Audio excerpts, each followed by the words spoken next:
مجھے بڑی حیرت ہوئی کہ صدارتی ایوارڈ ان کو اب ملا. جن کو محرومیاں نہیں ملتی ان کو وجدان نہیں ملتا. سب جانتے ہیں کہ میرا جی کیا تھی، بہت دلچسپ کریکٹر ہیں. تو میں نے 2-3 دن کے بعد امان مرزا صاحب سے کہا کہ مجھے اس ڈیوٹی سے فارغ کیا جائے ورنہ میرا اپنا تلفظ خراب ہو جائے گا.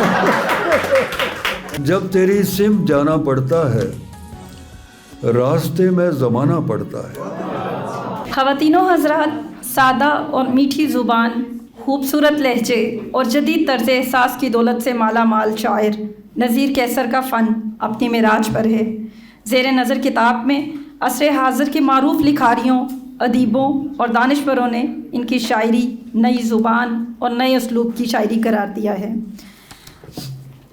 آپ اگر یہ کتاب کھول کر دیکھیں تو اس میں بہت سے، میں سیریل نمبر تو نہیں لکھا ہوا، لیکن بہت سے لوگ ہیں اور بڑے لوگ ہیں جن کی آراء موجود ہیں. فیض احمد فیض کی رائے میں آپ کے ساتھ شیئر کرنا چاہوں گی. نذیر کیسر کی شاعری اردو ادب میں ایک گراں قدر اضافہ ہے. جدید شاعری کے شور میں جہاں بہت سی آوازیں ایک دوسرے میں گم ہو کر رہ گئی ہیں، وہاں نذیر کیسر کی آواز سب سے الگ سنائی دیتی ہے. نذیر کیسر ایک منفرد شاعر ہیں، مگر ان کی انفرادیت اجتماعی شعور سے وابستہ ہے. نذیر کیسر کا بنیادی موضوع ذاتی اور عمومی دکھ اور درد کا گہرا احساس، ان کے اسباب کا ادراک، ان عوامل کے خلاف احتجاج اور ان سے عہدہ برا ہونے کی امید اور آرزو ہے.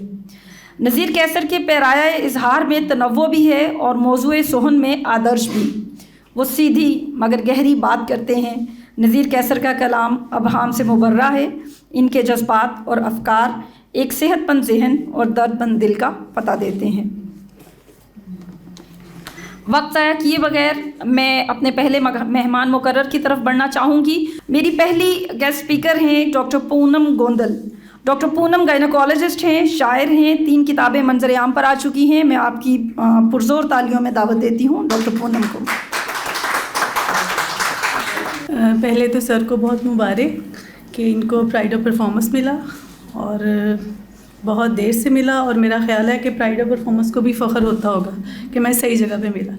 ان کے لیے تھوڑا سا کچھ لکھا ہے میں نے کہ نذیر کیسر صاحب ایک احساس شاعر اور بڑے ہی مہربان اور امن پسند انسان ہیں. ان کی شاعری کا ایک طویل سفر ہے جو تقریباً پچھلی 5 دہائیوں پر محیط ہے. اس لحاظ سے نذیر کیسر صاحب کو بلا شرط غیر 3 نسلوں کا نمائندہ شاعر کہا جا سکتا ہے.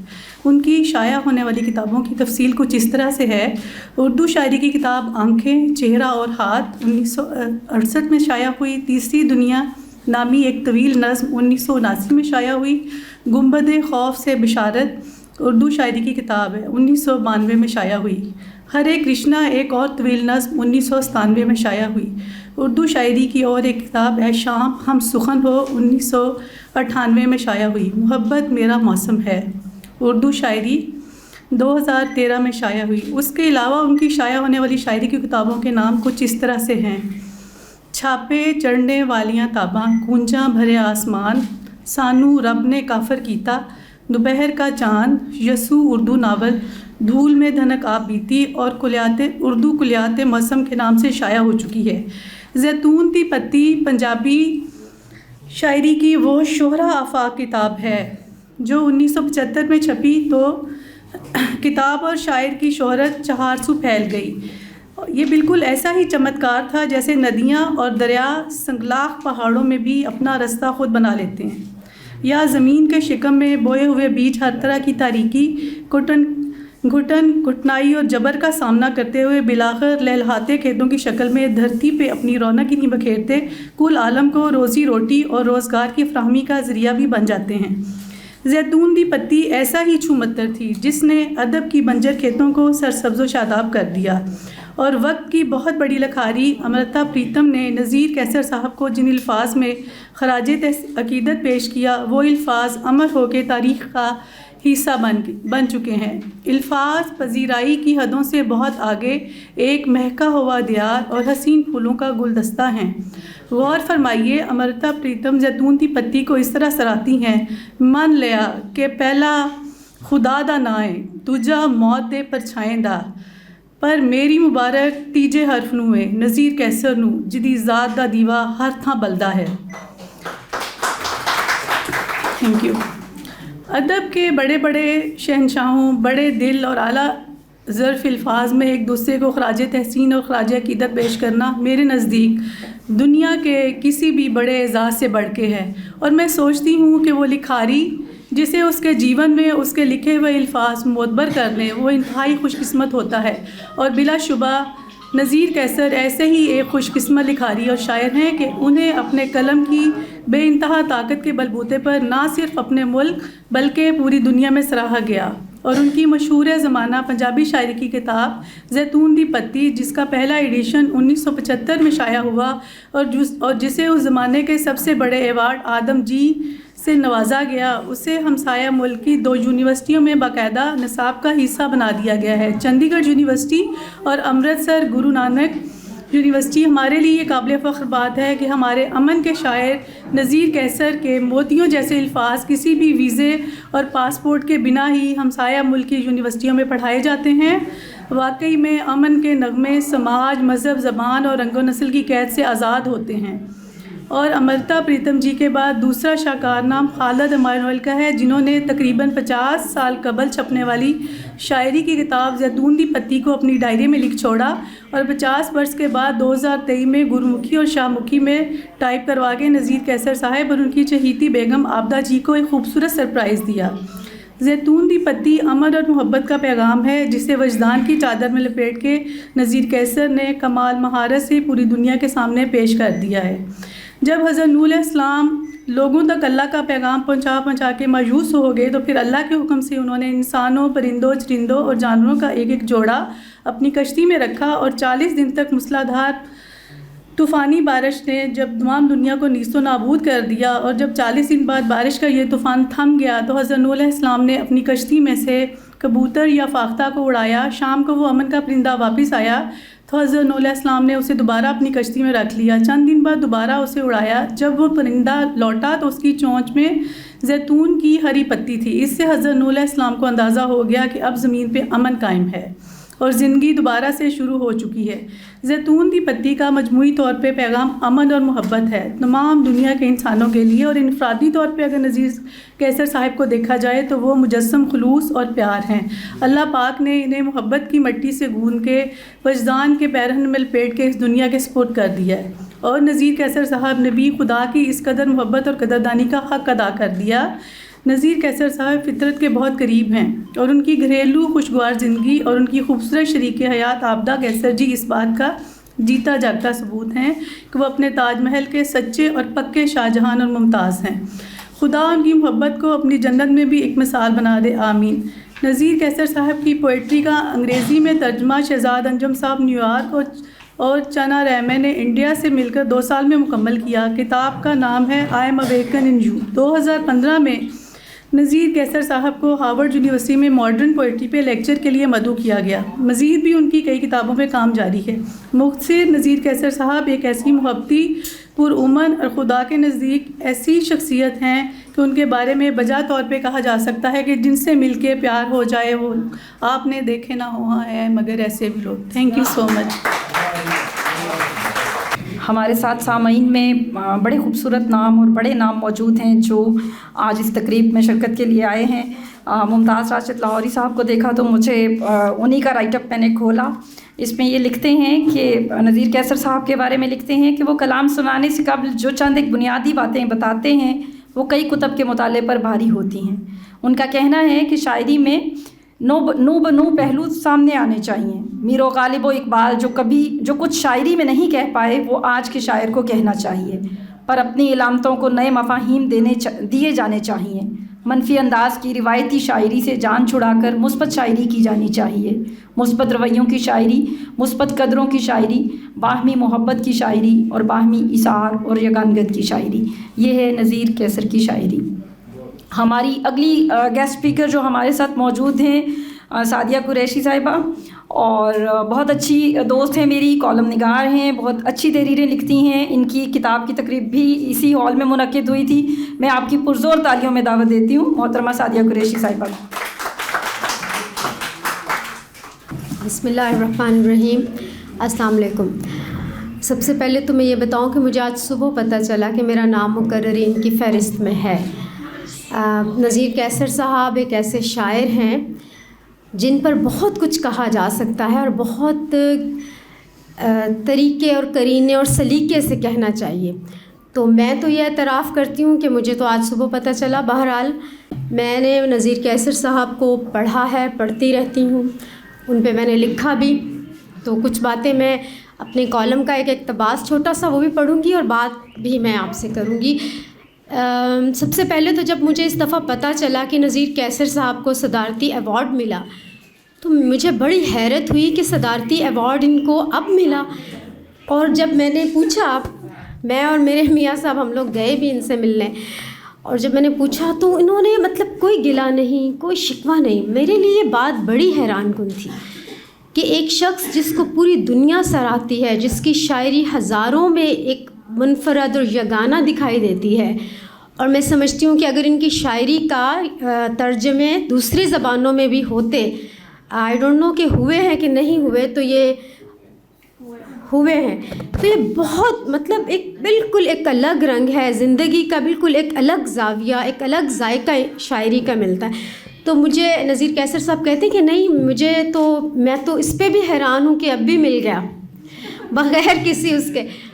تو اس وقت میں نے دیکھا کہ ایک ایسا شخص اتنی مطمئن روح, اتنا ایک اپنے حال سے مطمئن, اس کو کوئی گلہ نہیں, کوئی شکوہ نہیں.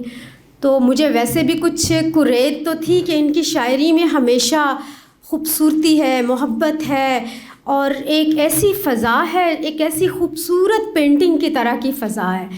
اور جو اردو شاعری میں عموماً ایک فضا بنتی ہے, جیسے ولی دکنی سے لے کر ناصر کاظمی, اور ناصر کاظمی سے لے کر پھر جون ایلیا تک, اور پھر اب بھی ہمارے اردو شعراء کے ہاں اداسی ہے, وحشت ہے, پریشانی ہے, ایسا ہی ہے, مطلب ایک جیسے ہی آپ اس میں. اور میں سمجھتی ہوں کہ اس میں کوئی حرج نہیں, کیونکہ جب آپ شعر کہتے ہیں, لٹریچر میں بیسیکلی آپ کے اندر کی دنیا کا اظہار ہوتا ہے. تو انسان کے اندر کی دنیا میں انسان تنہا بھی ہے, اداس بھی ہے, اس کی اپنی وحشتیں بھی ہیں جس کے ساتھ وہ نبرد آزما رہتا ہے. تو مجھے ایک کریز تھی کہ نذیر کیسر کے ہاں یہ سب خوبصورتی ہی کیسے ہے, کیا یہ اداس نہیں ہوتے, کیا ان کے اندر ان کی کوئی وحشتیں نہیں ہیں, کیا ان کے اندر کوئی ایسی ناتمام تشنا آرزوئیں نہیں ہیں, نارسا خواب کہاں رکھتے ہیں یہ. ان کی شاعری میں ہر جگہ ہمیں خوبصورتی کیسے نظر آتی ہے. تو نذیر صاحب آپ کو یاد ہوگا آپ سے یہی سوال میں نے کیا تھا کہ آپ اداس نہیں ہوتے, کیا آپ تنہائی سے نہیں گزرے, آپ ہجر سے نہیں گزرے, آپ کے اندر گلے شکوے کیوں نہیں. تو انہوں نے کہا کہ مجھے ایک چیز میں نے پڑھی تو وہ چیز انہوں نے اپنے حرز جاں بنا لی. امیر خسرو کو ان کے استاد نظام الدین اولیاء نے ایک مشورہ دیا, ایک نصیحت کی کہ بیٹا زندگی میں کبھی گلہ نہ کرنا, گلہ انسان کو چھوٹا کر دیتا ہے.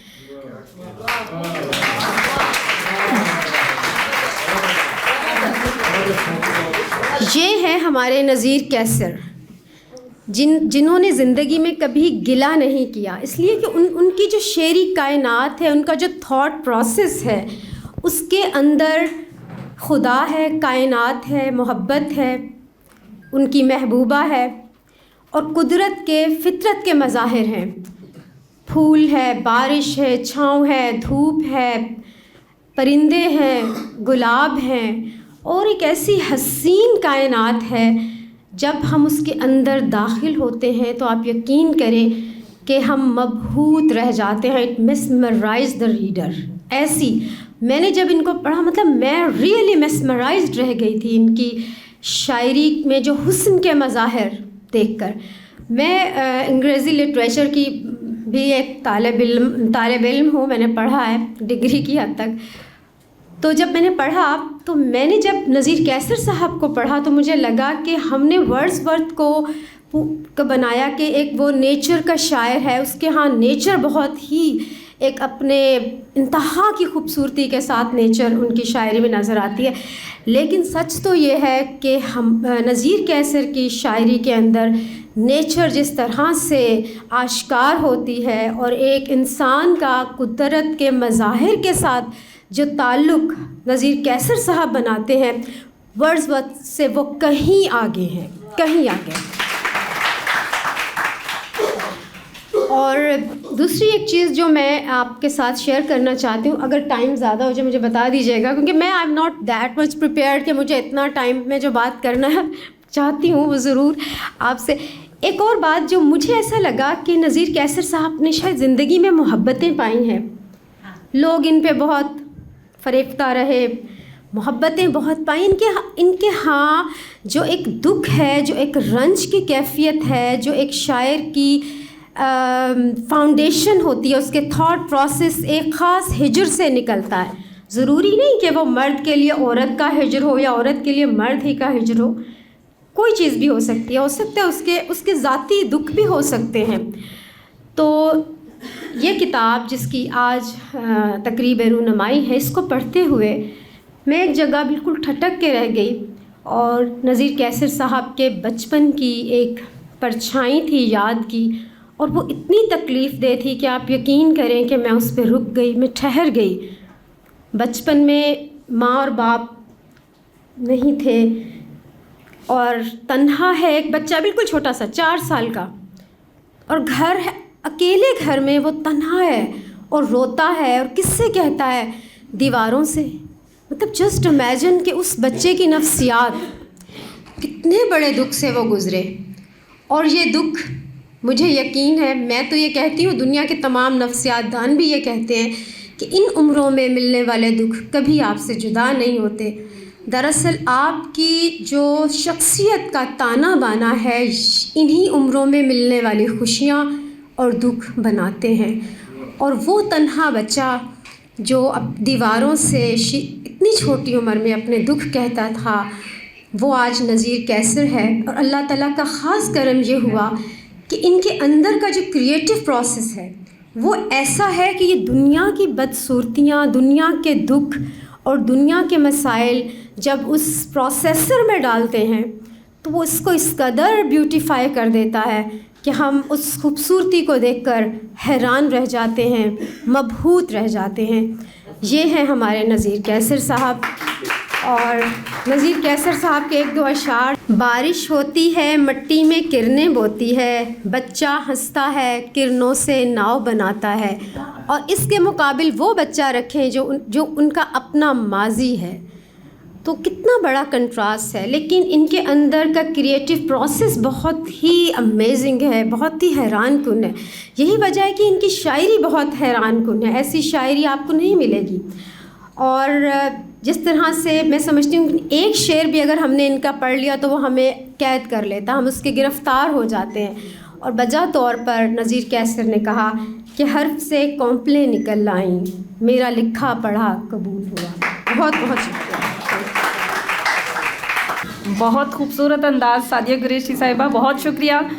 ہم اپنے مہمان خصوصی سید نور صاحب کو آج کی تقریب میں خوش آمدید کہتے ہیں.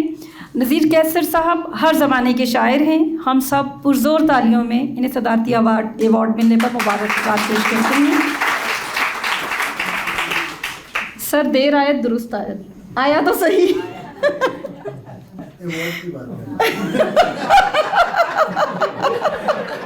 دیکھیں یہ دونوں پہ فٹ بیٹھتا ہے. ہمارے اگلے مہمان مقرر آصف عمران صاحب ہیں، چیف انجینئر ہیں، اردو اور انگریزی زبان میں کتابیں لکھتے ہیں، ناول نگار ہیں. میں آپ کی پرزور تالیوں میں دعوت دیتی ہوں آصف عمران صاحب. صاحب میں لمبی چوڑی بات نہیں کر سکتا، لیکن لمبے چوڑے صفحے لکھ سکتا ہوں. اس لیے ہمیشہ میں لکھتا ہوں اور لکھ کے ہی لاتا ہوں. تو اس لیے آج بھی جب مجھے کیسر صاحب نے کہا، اس لیے کہ کیسر سے اور میرا تعلق تقریباً 57 سال پرانا ہے، تو اس لیے بہت سی باتیں میں جانتا ہوں جو یہاں نہیں کر سکتا. بہت سی اور بہت سی ایسی باتیں ہیں جو میں ضرور چاہوں گا کہ آپ سب سے شیئر کروں. تو یہ کتاب جیمفے گوری نے جو مرتب کی ہے، اس سے پہلے اسد عباس خان نے بھی اسی طرح کی کتاب مرتب کی تھی جو نذیر کیسر پر مضامین ہیں، ان کے بارے میں، ان کی شاعری اور شخصیت کے بارے میں. تو وہ باتیں ساری اس میں موجود ہیں. تو میں اپنے نقطہ نظر سے نذیر کیسر صاحب کے لیے یہ مضمون لکھا ہے۔ نذیر کیسر ایک عہد ساز شاعر ہے، میں تو کہوں گا کہ وہ پیدائشی شاعر ہے، جو اپنے ہونے سے قبل ہی آسمانی فضاؤں میں اڑتا شاعری کرتا ہوا اس زمین پر اترا، اور اب اپنے منفرد اسلوب سے اردو شاعری کا منظرنامہ ہی بدل رہا ہے۔ اس کی شاعری کے موضوعات کی کوئی طبعی عمر نہیں ہے، نہ اس کی ابتدا معلوم اور نہ ہی اس کی انتہا معلوم۔ وہ زمان و مکان کی قید سے آزاد، ازل سے قبل اور ابد کے بعد ابھرنے والی کائنات کا شاعر ہے۔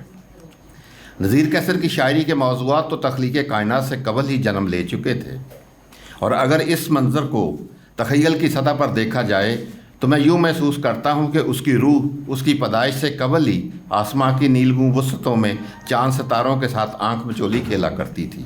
وہ ویران اور سنسان زمین اور گہراؤں کے اوپر گہرے اندھیرے میں خدا کے قدموں کی آہٹ کے ساتھ چلتی ہوئی، ایک ہاتھ میں روشنی کی کرنوں اور دوسرے ہاتھ میں تاریکی کی لہروں کو پکڑے سورج، چاند، ستاروں، درختوں، پھلوں، پھولوں، پتوں کے خوبصورت نظاروں سے گفتگو کرتی ہوئی زندگی کے باغ میں دن اور رات کی سرگوشیاں سنتی ہوئی شاعری کر رہی تھی۔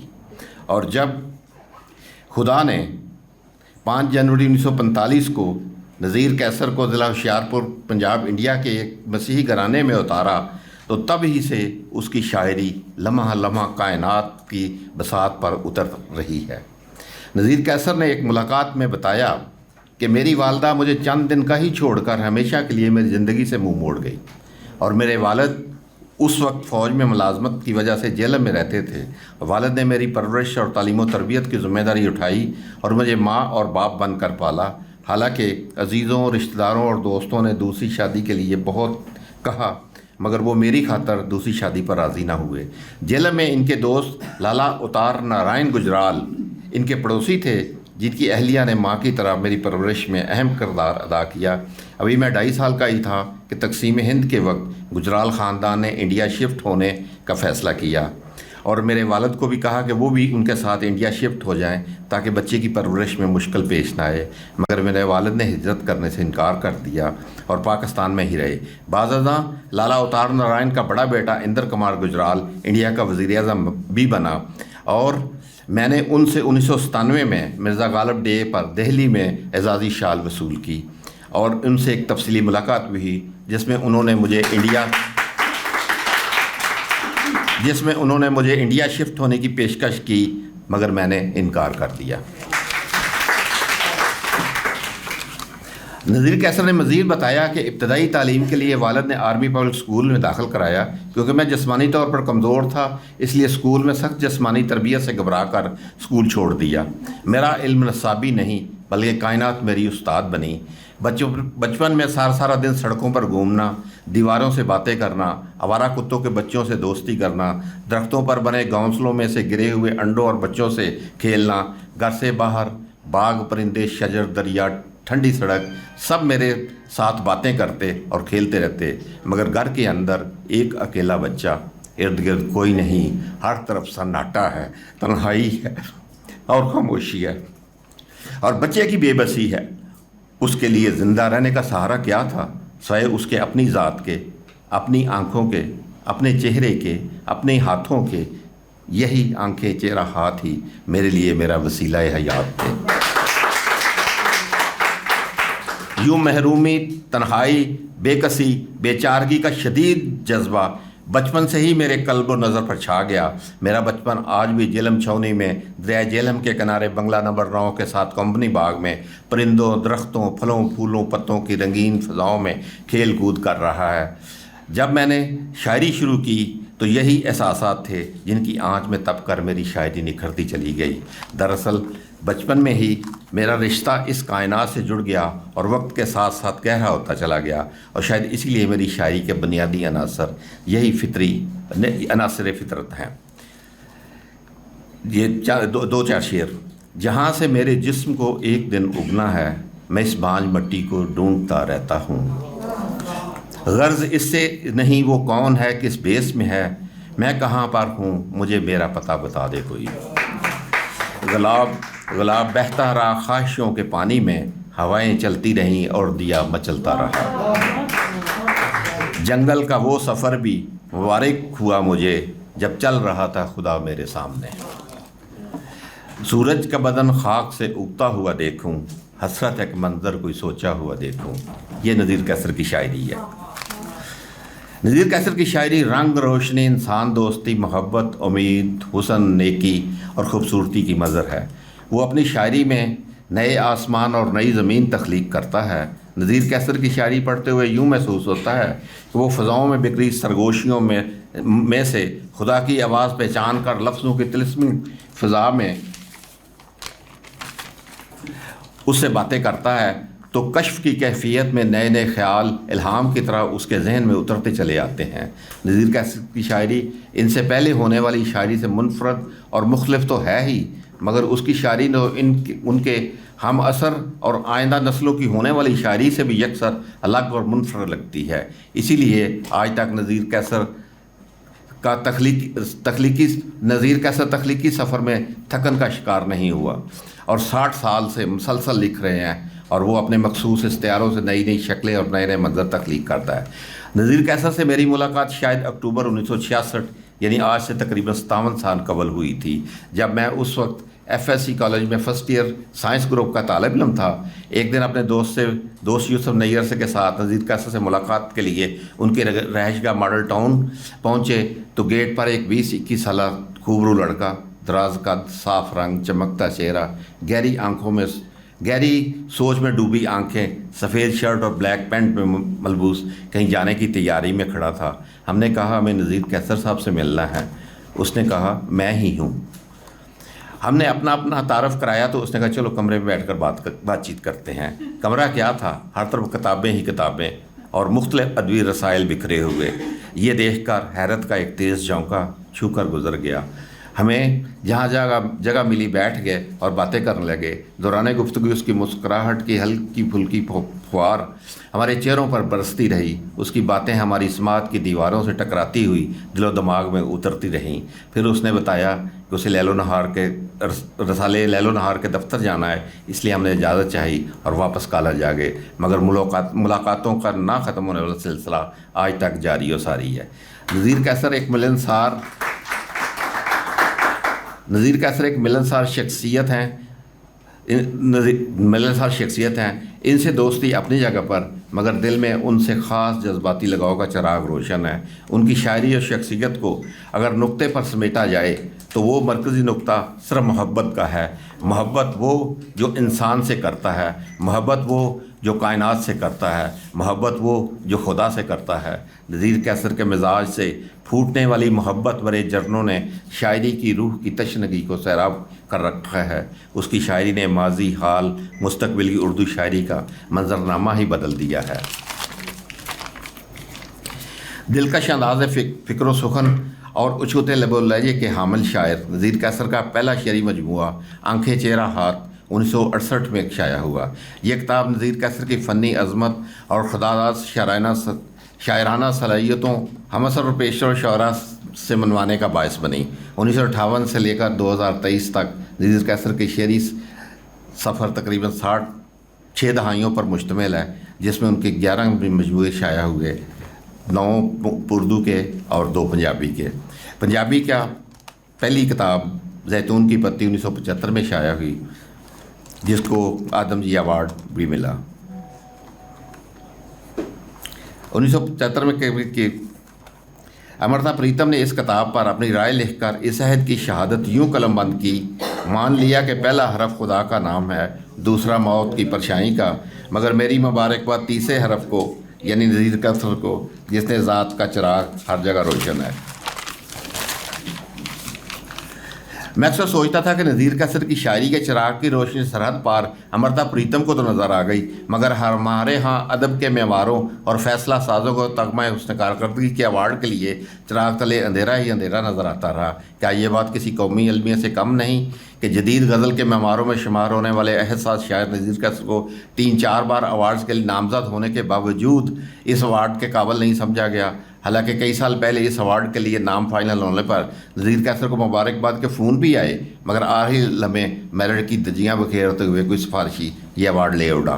بقول فتح محمد ملک صاحب کے نذیر قیصر کو پرووائڈ آف پرفارمنس ایوارڈ تو 25 سال پہلے ہی مل جانا چاہیے تھا۔ اسی لیے میں نے 2017 میں اس ناانصافی، حق تلفی اور زیادتی کے خلاف خاموش ادب کا مقدمہ لکھ کر دوسرے دوستوں کے ساتھ احتجاج کی آواز بھی بلند کی تھی، مگر اب جب نذیر قیصر کو پرائڈ 2023 میں یہ ایوارڈ مل رہا ہے تو میرے لیے یہ انتہائی خوشی کا لمحہ ہے۔ ناانصافی کی دھن چھٹی اور ایک حقدار کو اس کا حق ملا۔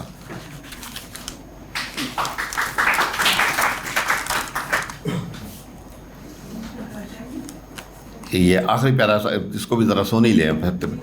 نذیر قیصر جیسے تخلیقی قوت سے مالا مال شاعر کی شاعری پر کوئی حتمی رائے قائم کرنا مشکل کام ہے۔ اس نے ماضی، حال اور مستقبل کی اردو شاعری کا منظرنامہ ہی بدل کر رکھ دیا ہے۔ جدید غزل کے مواروں کی شاعری پر تنقیدی اور تحقیقی کام کو آگے بڑھانے کی ضرورت ہے۔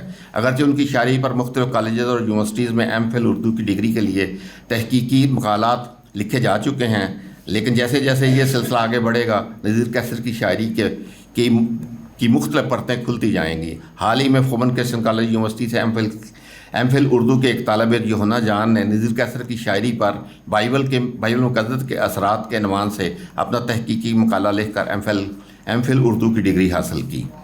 حرف سے کمپنیں نکل آئیں، میرا لکھا پڑا قبول ہوا، کون روک سکتا ہے خوشبوؤں کی راہوں کو۔ نذیر قیصر نے اپنی شاعری میں لفظ اور خیال کے وہ چراغ روشن کیے جن کی روشنی نہ صرف ہمیشہ قائم رہے گی بلکہ اس روشنی سے آنے والی نسلوں میں کئی چراغ روشن ہوں گے۔ بلا شبہ نذیر قیصر کی شاعری اور شخصیت نے ایک جہاں کو اپنا گرویدہ بنا رکھا ہے، اور میں خود کو خوش قسمت انسان سمجھتا ہوں کہ میں ان کے عہد میں، ان کے ساتھ دوستی کے رشتے میں جی رہا ہوں، اور مجھے دنیا خوبصورت نظر آتی ہے۔ اور بقول نذیر قیصر، دنیا اچھی لگتی ہے، رب اچھا لگتا ہے، اچھی آنکھوں والوں کو سب اچھا لگتا ہے۔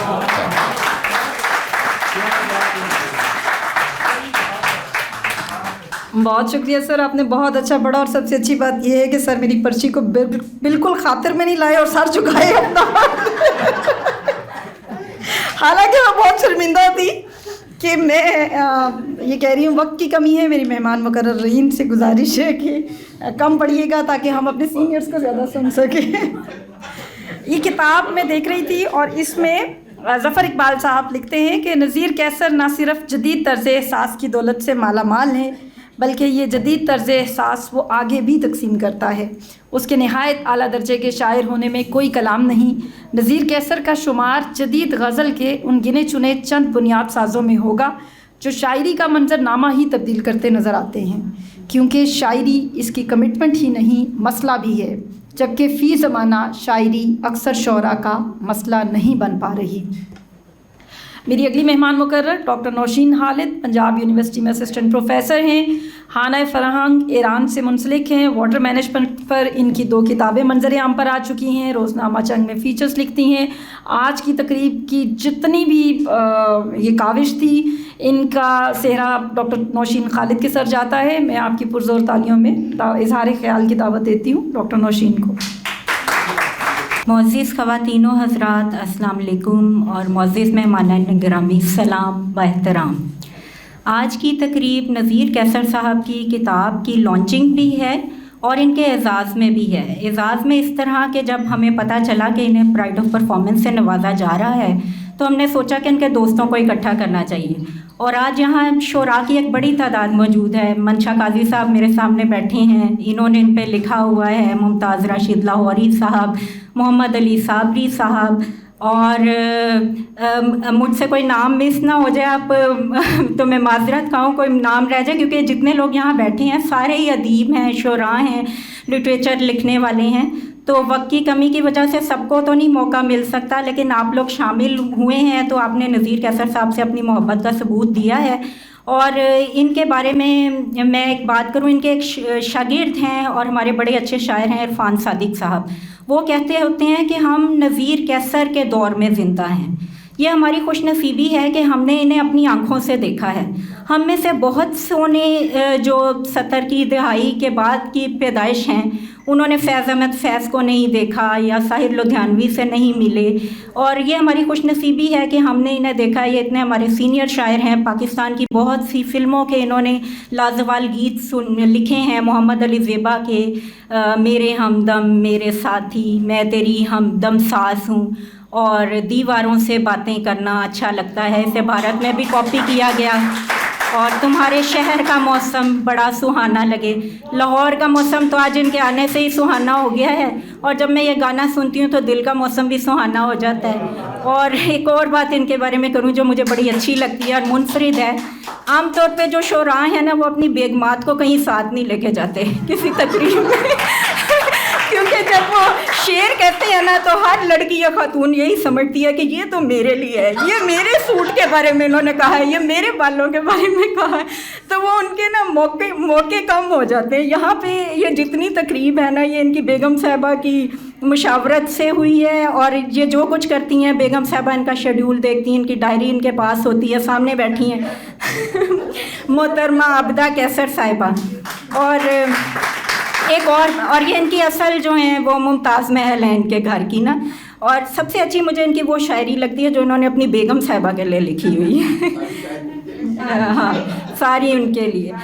اور یہ بھی کہا جاتا ہے کہ چراغ تلے اندھیرا ہوتا ہے، اور جہاں پہ کوئی بڑا برگد ہوتا ہے اس کے نیچے پودے نہیں اگتے اس کی چھاؤں میں. تو جب باپ بچہ ہوتا ہے بچے بڑے نہیں ہوتے یا بیگم کا وہ مقام نہیں ہوتا. یہاں پہ یہ بھی اس کے برعکس ہے. ان کی بیگم صاحبہ بھی پلیئر ہیں، پاکستان کی نیشنل ٹیم کو یہ ریپریزنٹ کرتی ہیں، اور اسپورٹ سائنسز سے ان کا تعلق ہے، تدریس سے تعلق ہے. اور ان کی جو بیٹیاں ہیں 2 وہ بھی معروف شاعرات ہیں، اور بیٹا ہماری جونیئر کرکٹ ٹیم کا حصہ ہے. تو یہ ساری سیلیبریٹی ہیں، اور یہ بھی ان کو ایک میں ٹریبیوٹ دوں گی، یہ بھی ایک ان کا بڑا اعزاز ہے اور بڑے دل والی بات ہے. اور بھارت میں انہوں نے ہمارے ملک کا نام اونچا کیا. بھارت کی 2 یونیورسٹیوں میں ان کی کتاب پڑھائی جاتی ہے، زیتون کی پتی. زیتون کی پتی حضرت نوح علیہ السلام کے واقعے کو بنیاد بنا کے کتاب کا نام لکھا گیا کہ انہوں نے جب ہر نوع کا چرند پرند جانور جو ہے وہ کشتی میں رکھا اور فاختہ کو انہوں نے بھیجا. فاختہ منہ میں چونچ میں ایک زیتون کی پتی لے کے آئی، تو ان کو لگا کہ اب زمین پہ امن ہو گیا، اب کشتی کو روک دینا چاہیے. یہ کتاب چندی گڑھ یونیورسٹی کے نصاب کا حصہ ہے، امرتسر میں گرو نانک یونیورسٹی کے نصاب کا حصہ ہے، اور اس پہ امرتا پریتم نے بھی اظہار خیال کیا اور انہیں بہت اچھا ٹریبیوٹ دیا ہے. خالد مینویل نے اس کی دیوناگری سکرپٹ میں ترجمہ کیا، ہندی زبان کا جو سکرپٹ ہوتا ہے، اور گرمکھی میں بھی اس کتاب کا ترجمہ موجود ہے پنجابی سکرپٹ میں. اور ان کی شاعری کا ترجمہ ہندی پنجابی کے علاوہ انگریزی میں بھی ہو چکا ہے، I am awake in you کے نام سے. چائنیز میں بھی یہ عابدہ کیسر صاحب نے ہماری معلومات میں اضافہ کیا ہے. تو میں بہت زیادہ وقت نہیں لوں گی کیونکہ ابھی پہلے عائشہ نے ذکر کیا ہے اور یہاں پہ بہت سارے نام موجود ہیں. میں چاہوں گی کہ ہمارے پاس اتنا وقت ہو کہ سب کو موقع مل جائے، چاہے 5 منٹ ہوں. تو میری بہت سی دعائیں ہیں آپ کے لیے، آپ کے اہل خانہ کے لیے، کہ اللہ تعالیٰ آپ کو اسی طرح پھلتا پھولتا رکھے اور بری نظر سے محفوظ رکھے. بہت شکریہ.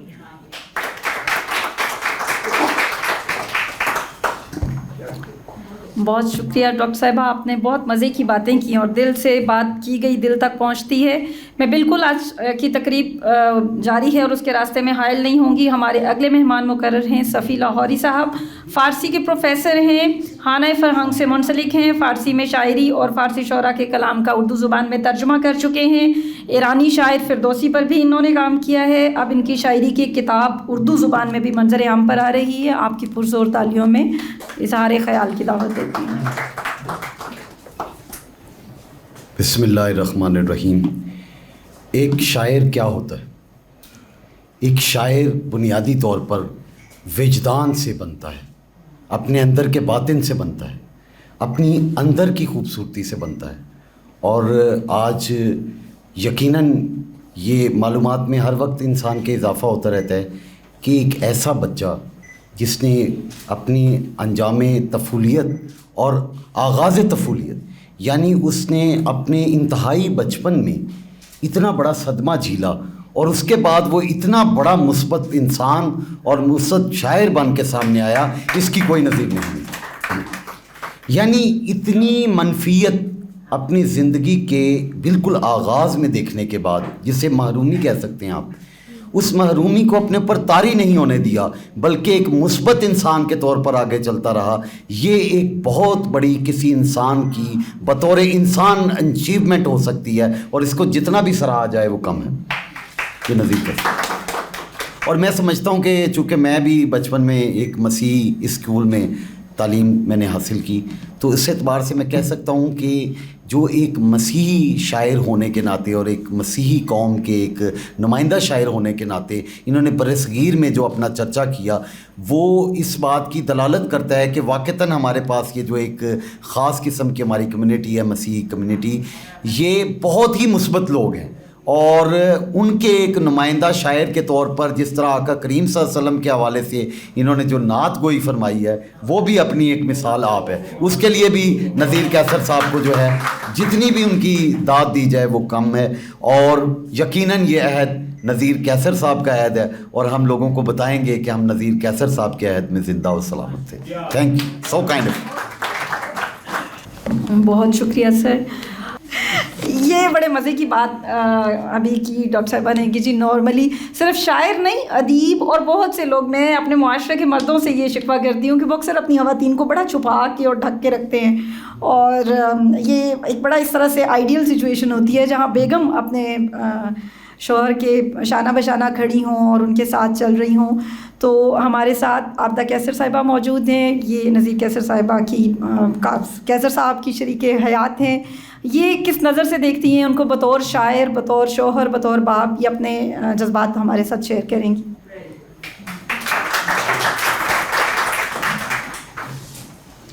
سب سے پہلے تو میں ڈاکٹر نوشین صاحبہ کی بہت شکر گزار ہوں کہ انہوں نے اتنا خوبصورت پروگرام ترتیب دیا، اور دوسرا یہ اتنا خوبصورت ہال ہے۔ قاسم علی شاہ صاحب کی گفتگو تو سنتے رہتے تھے، لیکن آج ہال دیکھ کے بھی اندازہ ہوا کہ بہت اچھی ان کی مینجمنٹ ہے، اور کمپیئرنگ جو عائشہ جی کر رہی ہیں بہت ہی خوبصورت ہے۔ اور تمام آڈینس جو یہاں آئے ہیں جو کہ سب سے محبت کرتے ہیں، ہم سب بھی ان سے بہت محبت کرتے ہیں۔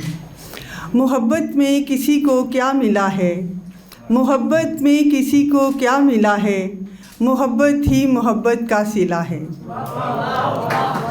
ملے ہیں ہم جو دونوں اس زمیں پر، ملے ہیں ہم جو دونوں اس زمیں پر، یہ کوئی آسمانی سلسلہ ہے۔ کہ سب کے بارے میں سب لوگوں نے بڑی خوبصورت باتیں کی، اور کہ سب کی شخصیت جتنی خوبصورت ہے وہ اندر سے بھی اس سے بھی زیادہ خوبصورت ہیں، اور ہمیشہ وہ پازیٹیو رہتے ہیں، کبھی وہ کسی کے بارے میں نیگیٹو چیز سوچتے ہی نہیں۔ کیونکہ میرا تعلق سپورٹس سے رہا ہے، اور میں باسکٹ بال اور ایتھلیٹکس کی نیشنل انٹرنیشنل پلیئر رہی ہوں۔ تو جب ہماری شادی ہوئی تو شروع میں ان کو بہت تنگ کرتی تھی کہ مجھے اپنے پیرنٹس کے گھر جانا ہے۔ رات 12 بجے بھی مجھے یاد آتی تھی تو میں کہتی تھی کہ مجھے چلنا ہے، وہ مجھے آرام سے کہتے تھے کہ نہیں جانا، میں ضد کرتی تھی اور یہ مجھے لے جاتے تھے۔ جب میں گھر پہنچتی تھی تو میرے پیرنٹس، میری مدر خاص طور پہ، مجھے الگ بلاتی تھی اور بہت ڈانٹتی تھی، کہتی تھی ایک شریف آدمی مل گیا ہے، اس کا یہ حال کرو گے۔ تو پھر آہستہ آہستہ میں ان کا بیہیویئر اتنا اچھا ہے، ہر کسی کے ساتھ اچھا ہے کہ اتنی کیئر کرتے ہیں، اتنی محبت کرتے ہیں کہ آہستہ آہستہ میں جیسے کھلاڑی کو نہیں مار کے آگے نکلنے والے ہوتے ہیں، میں بھی ایسی ہی تھی۔ لیکن ان کے ساتھ رہتے رہتے میں نے اپنے اندر نرمی پیدا کی اور محبت لوگوں کے لیے۔ شروع میں کوئی اگر کسی دوست نے کچھ کہا ہے تو کوئی نیگیٹو بات ہوئی تو میں کہتی تھی ہاں اس نے ایسا کیا ہے، تو وہ کہتے تھے کہ نہیں کوئی ان کی مجبوری ہوگی۔ تو میں سمجھتی ہوں کہ رائٹر دنیا کی خوبصورت ترین مخلوق ہیں جو لوگوں کے دلوں میں محبت اور پیار بھرتے ہیں، اور سب تو مجھے لگتا ہے کہ جیسے اس دنیا کے ہیں ہی نہیں۔ ان کو بہت ہی ان کے اندر اتنی پازیٹیوٹی ہے اور اتنا لوگوں کے لیے احسار اور قربانی ہے کہ کم لوگوں میں ہی ہوتا ہے۔ اور سب کی شاعری، میں شاعری کا میری بہن کو میں نے بتایا کہ مجھے ایک شاعر سے محبت ہو گئی ہے، تو اس نے مجھے کہا شاعری تو تمہارے سر سے گزر جاتی ہے، تو شاعر کی تمہیں کیسے سمجھ آئی؟ میں نے کہا وہ والے شاعر نہیں ہیں، وہ بہت اچھے انسان ہیں۔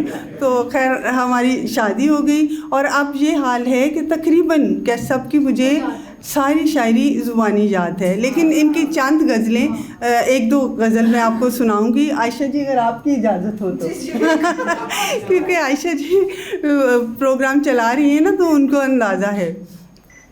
عجیب خواب مجھے دن میں آیا کرتا تھا، عجیب خواب مجھے دن میں آیا کرتا تھا، میں چاند تاروں کو رستہ بتایا کرتا تھا، عجب ہنر میرے ہاتھوں کو اس نے بخشا تھا، عجب ہنر میرے ہاتھوں کو اس نے بخشا تھا، مٹا مٹا کے میں خود کو بنایا کرتا تھا، سما گئے تھے ہم اس طرح ایک دوجے میں، سما گئے تھے ہم اس طرح ایک دوجے میں، وہ اپنے نام سے مجھ کو بلایا کرتا تھا، مجھ کو بھی رستے کے سارے درخت جانتے تھے، وہ میرے بارے میں ان کو بتایا کرتا تھا۔ اور شاعری تو بہت زیادہ یاد ہے، لیکن پنجابی کی ایک شاعری ہے، جے تو پانڈا پرنا کڑیے شاماں تو نہیں ڈرنا کڑیے، جے تو پانڈا پرنا کڑیے شاماں تو نہیں ڈرنا کڑیے۔ اور کافی لمبی ہے، لیکن اصل میں مجھے نا پنجابی پڑھنے میں تھوڑی ڈیفیکلٹی ہوتی ہے، پر مجھے اچھی لگتی ہے۔ تو آپ سب کا بہت زیادہ شکریہ، اور کیسا آئی لو یو۔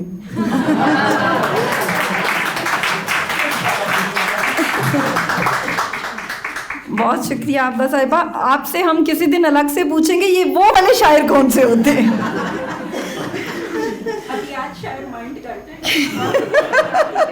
اسی لیے کہا وہ الگ سے پوچھیں گے۔ کتاب میں ایک نظم ہے آفتاب جاوید صاحب کی، آپ کے ساتھ شیئر کروں گی۔ یہ شہر سوہن شہر طلسمات ہے، یہاں جبر کی حکمرانی ہے، یہاں غالب رگوں میں دوڑنے کی بجائے آنکھ سے ٹپکتا ہے، یہاں اقبال بھوکے دہقاں کو دیکھ کر ہر ہوشہ گندم آگ میں جھونک دیتا ہے، اور فیض اندھوں کی بستی میں پکارتا ہے۔ تم کیسے دیکھو گے جو لوہے ازل پر لکھا ہے، صاحبو اسی شہر سوہن کے گناہ خوف سے، وہ شہزادہ قید ہے جو پتھروں کو پھول بنانے کا ہنر جانتا ہے، وہ کہتا ہے میری صورت گری لاہور کو آباد رکھے گی، در و دیوار میں شکلیں پرانی چھوڑ جاؤں گا، اے شہر طلسمات اپنے دروازے کھولو، وگرنہ شہر سوہن کا یہ شہزادہ تمہاری سبز پری کا دل خوابوں میں آ کر بھی چرا سکتا ہے۔ اے افراسیاب، اے شاہ طلسم، تیرا کوئی بھی جادو اس پر چلنا ممکن نہیں کہ یہ شہزادہ جسے نذیر قیصر کہتے ہیں اس میں محبت سے واقف ہے۔ ہماری تقریب اپنے اختتامی مراحل کی جانب گامزن ہے۔ کچھ ہمارے مہمان مقرر شاید اپنی مصروفیت کی وجہ سے نہیں پہنچ سکے، اس کا کل ہمیں رہے گا۔ ہمارے آج کے مہمان خصوصی سید نور صاحب ہیں، ان کے بارے میں ان کا تعارف پیش کرنے سے پہلے مجھے عطاء الحق قاسمی صاحب کی ایک بات یاد آ گئی کہ ایک کوئی تقریب تھی اور میں نے اس میں ایک جملہ یہ کہہ دیا کہ فلاں صاحب جو ہیں وہ کسی تعارف کے محتاج نہیں، تو مجھے کہتے دیکھو ہر شخص کا ایک پراپر تعارف ہوتا ہے اور وہ تعارف تم کروایا کرو، لیکن سید نور صاحب حقیقت میں کسی تعارف کے محتاج نہیں۔ ان کا شمار پاکستانی فلم سازوں میں ہوتا ہے۔ انہوں نے پاکستان فلم انڈسٹری کو اس وقت شاندار فلمیں دیں جب انڈسٹری زوال کا شکار تھی، اور یقیناً نذیر صاحب کے بہت سے جو نغمات ہیں وہ ان کی فلموں کی زینت بھی بنے، اور میں ضرور چاہوں گی کہ وہ آپ سے اپنے خیالات اور اپنی رائے شیئر کریں۔ آپ کی پرزور تالیوں میں سید نور صاحب۔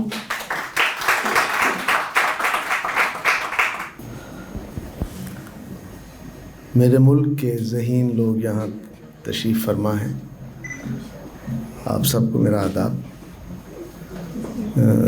میں تو دیر سے آیا تو کہا گیا جی دیر آئے درست آئے، تو میں نے کہا جی آپ کو کہہ رہے ہیں، آپ کے ایوارڈ کو، مجھے نہیں کہہ رہے۔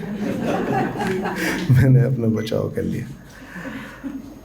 نذیر قیصر صاحب ہم سے ہماری فلم انڈسٹری سے الگ ہوئے عرصہ بیت گیا. شباب صاحب زندہ تھے تو ان کی شاعری ان کے ساتھ منسلک تھی, گانے بنتے تھے. بعد میں ان کو ڈھونڈتا رہا. میں کوئی ایسی بات نہیں کروں گا, یہ کتاب کافی ہے, لوگوں کی تقریریں کافی ہیں. میں کوئی پرسنل آپس دل کی اپنے جذبات کا تھوڑا سا اظہار کروں گا. تو ہماری فلم انڈسٹری جو ہے وہ غریب ہوئی میوزک کے حوالے سے, اس لیے کہ شاعر چلے گئے, تنویر نقوی صاحب چلے گئے, حبیب جالب صاحب چلے گئے, قتیل شفائی صاحب چلے گئے, ریاض الرحمان ساغر چلے گئے. سب اچھا لکھتے تھے, بڑے اچھے میرے انہوں نے گانے میں نے لکھوائے. ان کو تو میں تلاش ہی کرتا رہا. آج اس تقریب میں مجھے یہ مل گئے, تو اب میں یہ چاہوں گا کہ ہم مل کے ایک نئے فلمی گانوں کا آغاز کریں. ہم پھر سے لکھیں, ہم پھر سے اچھے گیت سننے والوں کو دیں جو نہیں رہے. مجھے اس فلم انڈسٹری میں آلموسٹ 53 ایئرس ہو گئے, اور 21 سال کا تھا جب میں نے فلم انڈسٹری جوائن کی تھی. ایک ہی ٹائم ہے ان کا اور میرا اسٹرگل کا. میں اس زمانے میں دیال سنگھ کالج اور کوہستان اخبار میں تھا, لکھتا تھا جس زمانے میں آپ ہو. تو ابھی پروفیسر صاحب نے کہا کہ جی محرومی جو تھی, شکر ہے اس نے ان کے اندر نیگیٹیوٹی نہیں آنے دی, ان کو پازیٹیو بنا دیا. میں یہاں یہ کہوں گا کہ جن کو محرومیاں نہیں ملتی ان کو وجدان نہیں ملتا. یہ محرومیاں ہی ہوتی ہیں جو آپ کی سوچ کو انداز دیتی ہیں, آپ کو شاعر بناتی ہیں, آپ کو نثر لکھنے پہ مجبور کرتی ہیں. آپ اپنے تخلیق کرتے ہیں, لفظ تخلیق کرتے ہیں, وہ آئیڈیاز تخلیق کرتے ہیں جو آپ خاموش رہ کے جو سہے ہوتے ہیں اپنے زندگی میں. وہ ایکچولی ایک رائٹر کی یا شاعر کی یا آرٹسٹ کی ایک ڈیولپمنٹ ہوتی ہے جو محرومیاں ہوتی ہیں. تو میں بھی بہت محرومیوں سے گزرا ہوں, تو میں اتنا بڑا آرٹسٹ نہیں بن سکا جتنے کہ آپ ہیں, سچی یہ بات. اور آپ کی کتاب یہ میرے لیے بڑا, یہ مجھے دی آپ نے, تو یہ میرے لیے بہت بڑا گفٹ ہے, اور یہ میں آپ کے ساتھ لے جاؤں گا, پڑھوں گا اور میں آپ سے رابطہ کروں گا. اب آ جائیں ایوارڈ کی طرف.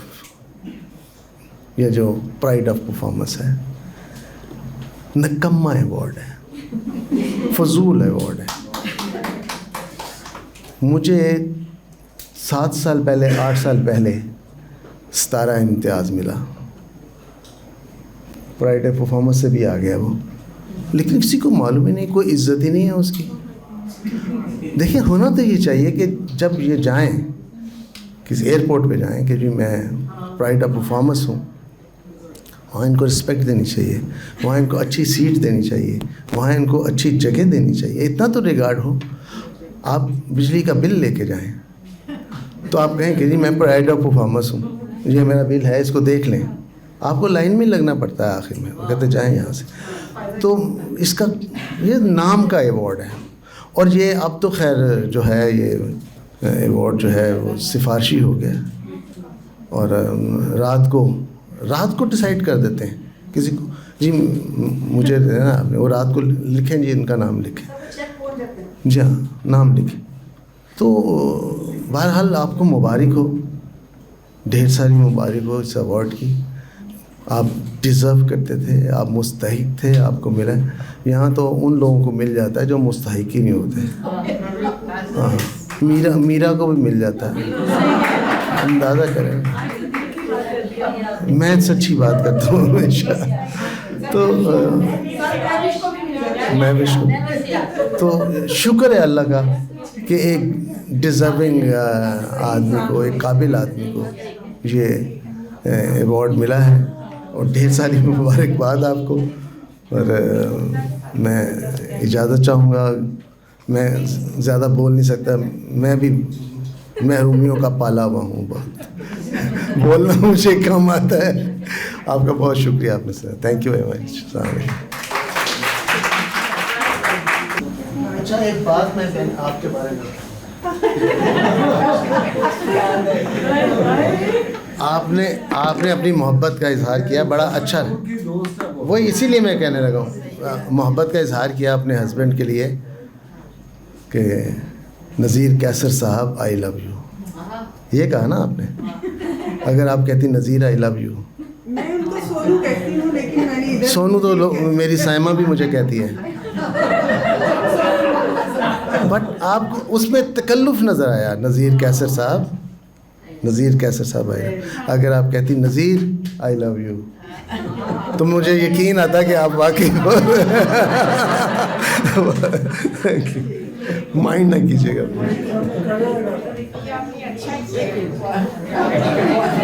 لیکن میں سمجھتی ہوں کہ رسپیکٹ کے بغیر محبت کمپلیٹ نہیں ہوتی. ڈبیٹ لمبی ہو جائے گی. آپ کیا سمجھتی کہ نذیر کہنے میں رسپیکٹ نہیں, کہنے میں ایکچولی سر انہوں نے بتایا ہے کہ نذیر کیسر صاحب آئی لو یو بھی کہا جا سکتا ہے. یہ طریقہ رائج کرنا بھی کوئی برا نہیں ہے.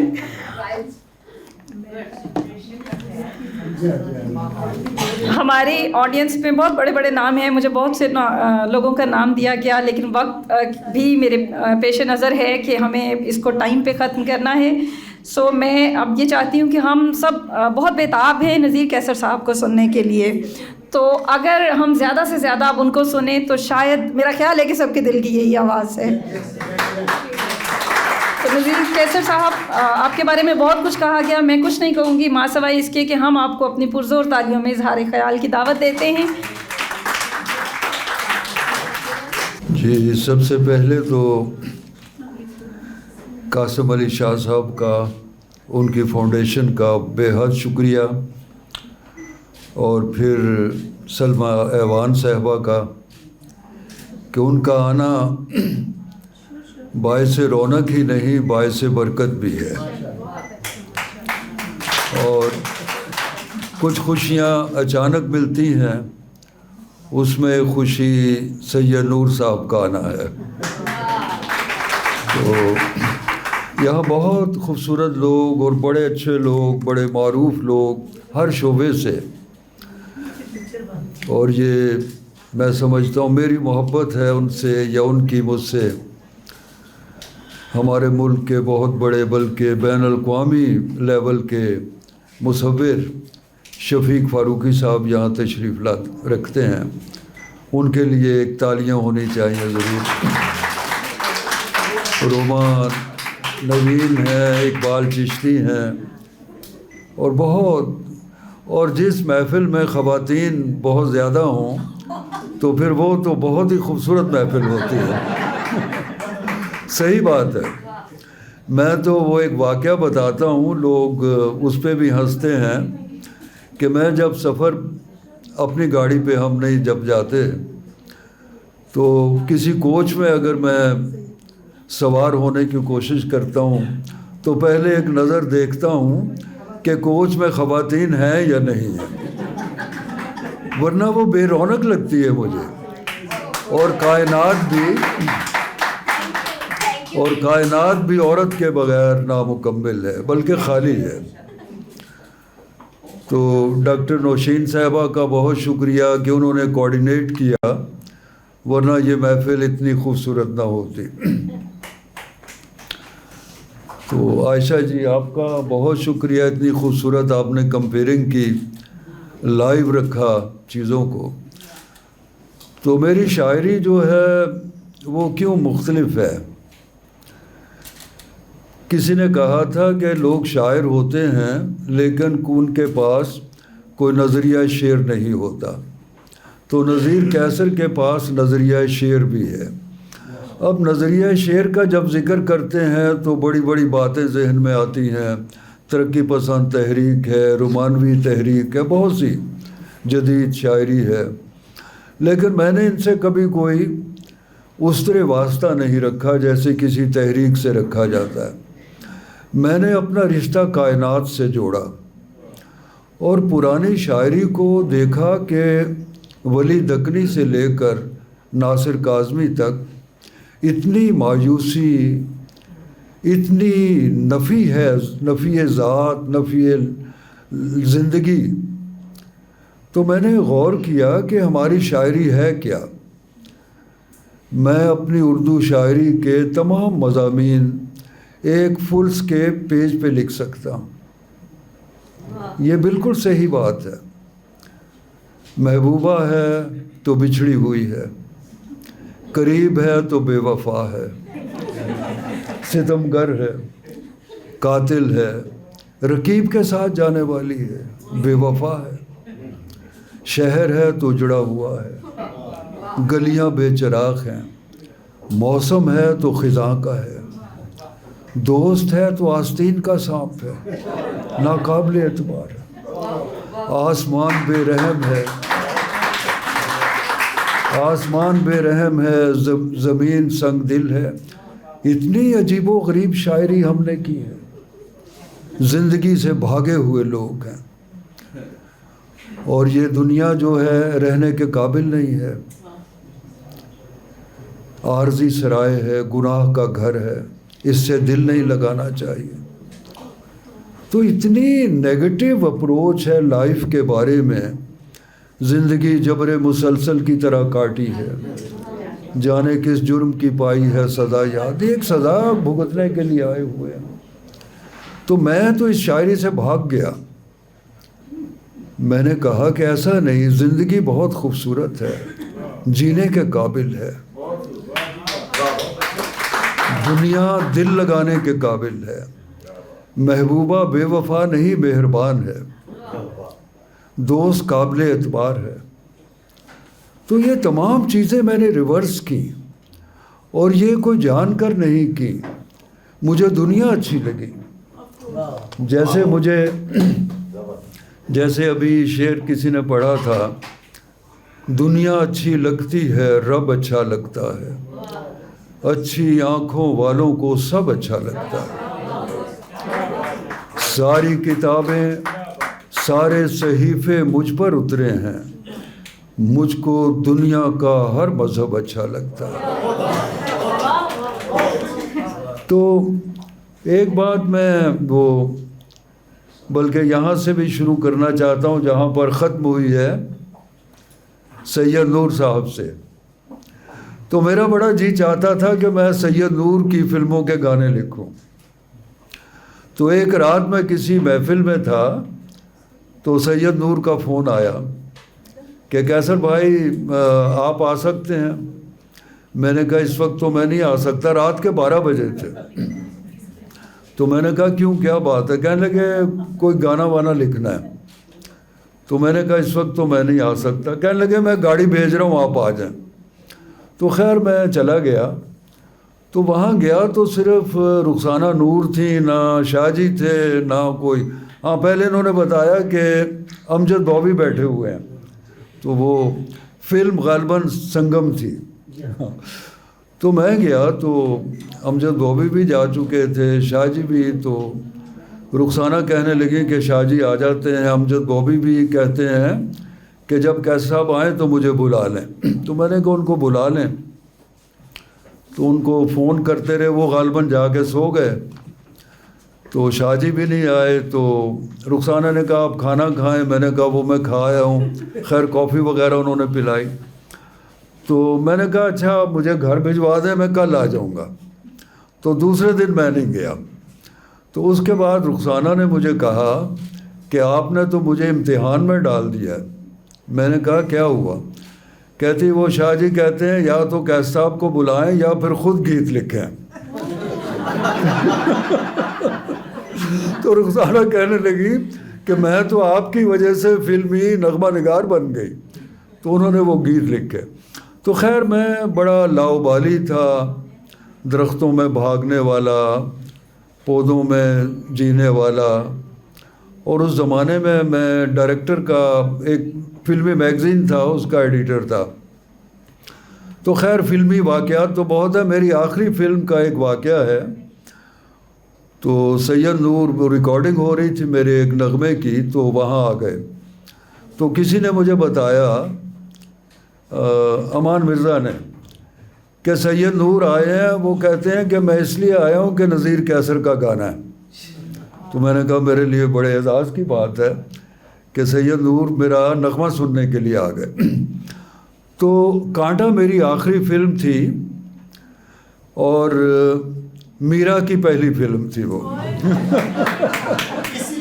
اسی لیے میری آخری فلم۔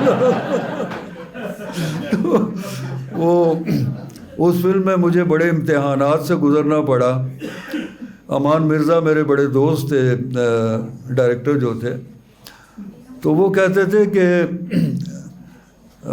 سید نور صاحب کو پتہ ہے کہ میرا کا تلفظ بڑا غلط تھا، بہت خراب تھا، تو مجھے ڈیوٹی دی گئی کہ اس کا تلفظ درست کیا جائے۔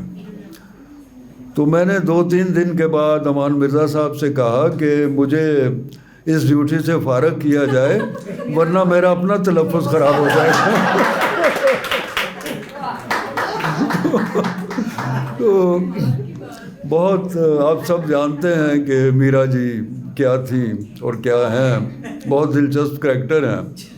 تو ایک ڈائلاگ تھا، اس میں شکست کا لفظ تھا، تو وہ شکست کہتی تھی، تو میں کہتا تھا شکست نہیں شکست، تو کہتی تھی آپ کو کیا ہو گیا، میں شکست ہی تو کہہ رہی ہوں۔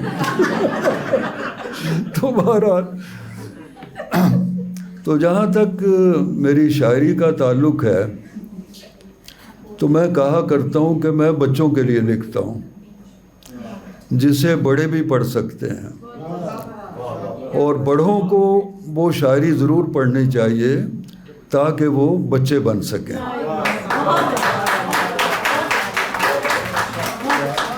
وہ ایک آیت ہے کہ آسمان کی بادشاہی میں بچے ہی داخل ہوں گے۔ کرائسٹ نے کہا تھا، انجیل میں ہے کہ آسمان کی بادشاہی میں بچے ہی داخل ہوں گے۔ تو میں کہا کرتا ہوں کہ شاعری کی بادشاہی میں بھی صرف بچے داخل ہو سکتے ہیں، اور آسمان کی بادشاہی کا دروازہ بچوں پر زمین پر کھلتا ہے۔ اگر وہ اب آرٹ کیا ہے؟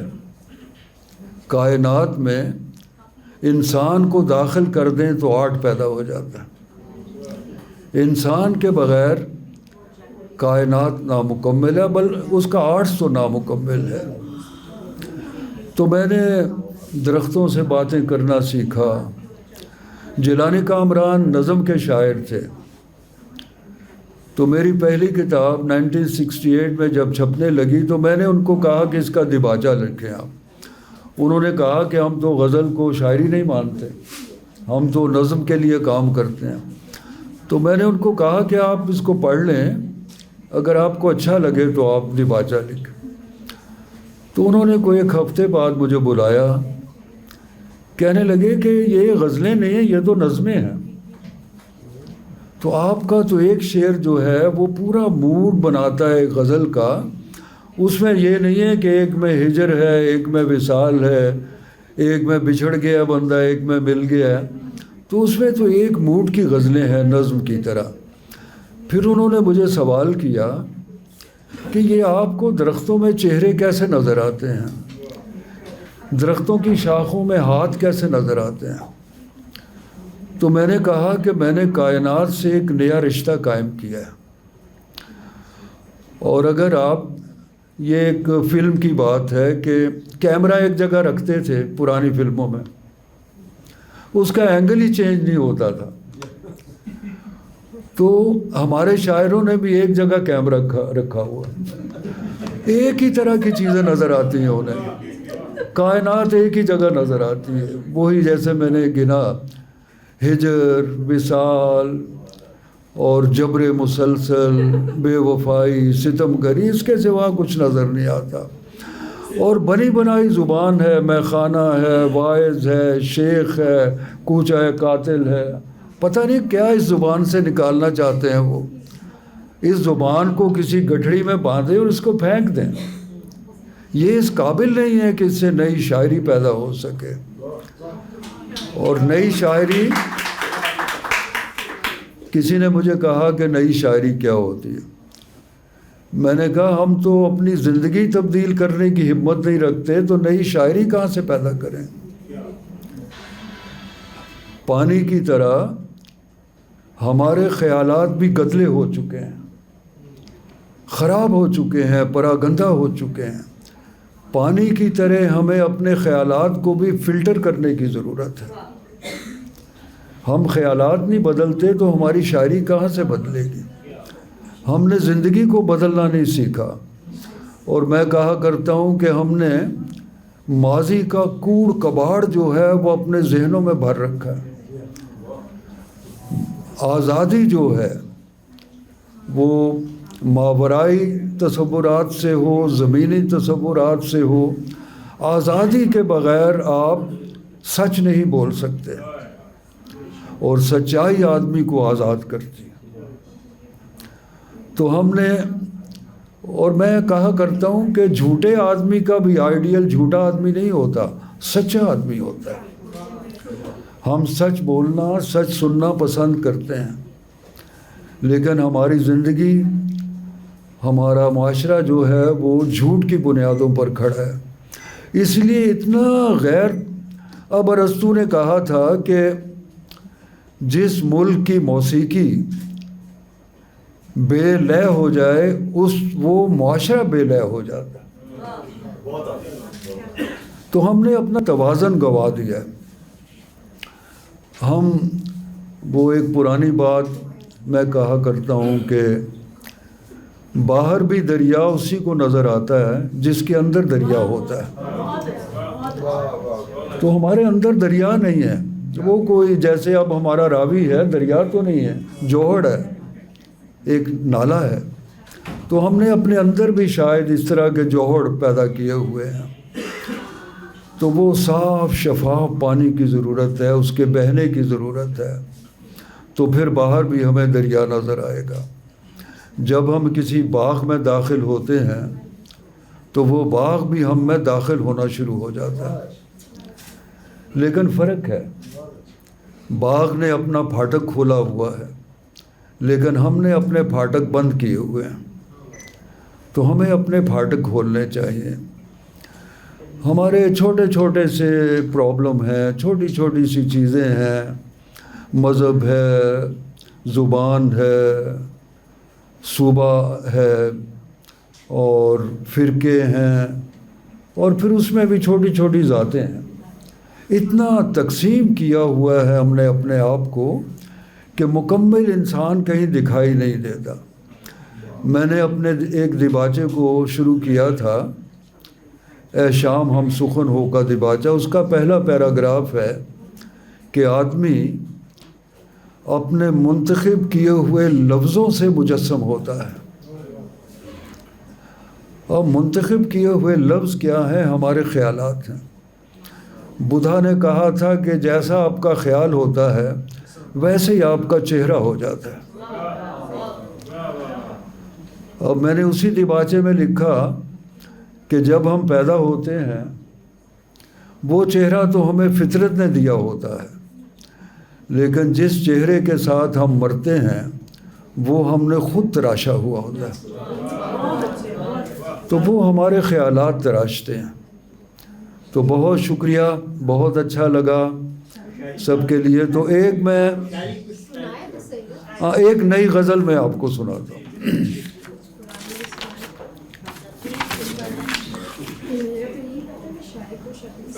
اور اس سے پہلے ایک پرانی غزل کے 2-4 شعر. جب تیری سمت جانا پڑتا ہے. اچھا ہاں, اب بھی میری خواہش ہے کہ میں سید نور صاحب کے گانے لکھوں. 2 لوگوں کے ساتھ میری بڑی خواہش تھی, خواجہ خورشید انور صاحب کے ساتھ اور ان کے ساتھ. دونوں کے ساتھ مجھے موقع ملا اور دونوں کے ساتھ ٹریجڈی ہوئی. ایک تو وہ رات والی میں واپس نہیں گیا, اس رات میں شامل نہیں ہوا. اور دوسرا یہ کہ جس فلم کے گانے میں نے لکھے خواجہ صاحب کے, وہ فلم ہی نہیں بنی, تان سین. اور اس کا بیک گراؤنڈ شاہ جی کو زیادہ پتہ ہے کہ میڈم نور جہاں تھی اور اعجاز دورانی تھے. تو شاہ جی آپ کے لیے گانے لکھوں گا میں. رات کو 12 بجے مت بلائیے. تو ایک غزل بس میں آپ جب تیری سمت جانا پڑتا ہے راستے میں زمانہ پڑتا ہے. جب تیری سمت جانا پڑتا ہے راستے میں زمانہ پڑتا ہے. حرف یوں ہی امر نہیں ہوتا, حرف لکھ کر مٹانا پڑتا ہے. حرف یوں ہی امر نہیں ہوتا, حرف لکھ کر مٹانا پڑتا ہے. دیا سونے کا ہو یا مٹی کا اس کو شعلہ دکھانا پڑتا ہے. دیا سونے کا ہو یا مٹی کا اس کو شعلہ دکھانا پڑتا ہے. زندگی راستہ نہیں دیتی, راستہ خود بنانا پڑتا ہے. زندگی راستہ نہیں دیتی, راستہ خود بنانا پڑتا ہے. کوئی ایسا بھی خواب آتا ہے, کوئی ایسا بھی خواب آتا ہے, خواب کے ساتھ جانا پڑتا ہے. کوئی ایسا بھی خواب آتا ہے, خواب کے ساتھ جانا پڑتا ہے. کوئی تصویر جب بناتے ہیں پہلے چہرہ بنانا پڑتا ہے. کوئی تصویر جب بناتے ہیں پہلے چہرہ بنانا پڑتا ہے.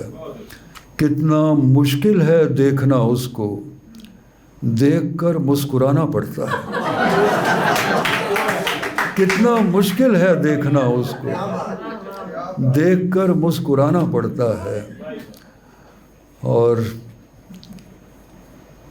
اپنے دکھ کا پتہ لگانے کو دوست کا دل دکھانا پڑتا ہے. اپنے دکھ کا پتہ لگانے کو دوست کا دل دکھانا پڑتا ہے. خاموشی اپنی اپنی ہوتی ہے, شور مل کر مچانا پڑتا ہے. خاموشی اپنی اپنی ہوتی ہے, خاموشی اپنی اپنی ہوتی ہے, شور مل کر مچانا پڑتا ہے. یہ میری پرانی غزل ہے, اب نئی ہے غزل کے کچھ شعر. ہمارا خواب سچا ہو رہا ہے, ہمارا خواب سچا ہو رہا ہے, دیا بجھ کر ستارہ ہو رہا ہے. کبوتر طاقچوں سے اڑ رہے ہیں, شجر گنبد سے اونچا ہو رہا ہے. کہیں شاخ نجم خم ہو رہی ہے, کہیں پر چاند آدھا ہو رہا ہے. کہیں شاخ نجم خم ہو رہی ہے, کہیں پر چاند آدھا ہو رہا ہے. میں آدھی رات کا جاگا ہوا ہوں, تیرے خوابوں کا پیچھا ہو رہا ہے. اور ہوا میں ٹوٹ کر پیپل کا پتا گرا ہے اور صحیفہ ہو رہا ہے. ہوا میں ٹوٹ کر پیپل کا پتا گرا ہے اور صحیفہ ہو رہا ہے. کمل جھیلوں میں روشن ہو رہے ہیں, ہمارا دن سنہرا ہو رہا ہے. کمل جھیلوں میں روشن ہو رہے ہیں, ہمارا دن سنہرا ہو رہا ہے. یہاں تو رات کے 2 بج رہے ہیں, تیری جنت میں اب کیا ہو رہا ہے. یہاں تو رات کے 2 بج رہے ہیں, تیری جنت میں اب کیا ہو رہا ہے. میرے پیروں میں برسوں کی تھکن ہے, تیرا قالین میلا ہو رہا ہے. میرے پیروں میں برسوں کی تھکن ہے, تیرا قالین میلا ہو رہا ہے. میرے ہاتھوں میں مٹی کا دیا ہے, میرے اندر اجالا ہو رہا ہے. میرے ہاتھوں میں مٹی کا دیا ہے, میرے اندر اجالا ہو رہا ہے. تیرے بھیجے ہوئے پھولوں کو چھو کر تیرا بیمار اچھا ہو رہا ہے. تیرے بھیجے ہوئے پھولوں کو چھو کر تیرا بیمار اچھا ہو رہا ہے. تو آبدہ کا بھی شکریہ کہ وہ مجھ سے محبت کرتی ہیں, اور آپ سب کا کہ آپ کا آنا ہی میرے لیے بہت بڑی محبت ہے. اتنے خوبصورت لوگ, اتنے اچھا لکھنے والے لوگ,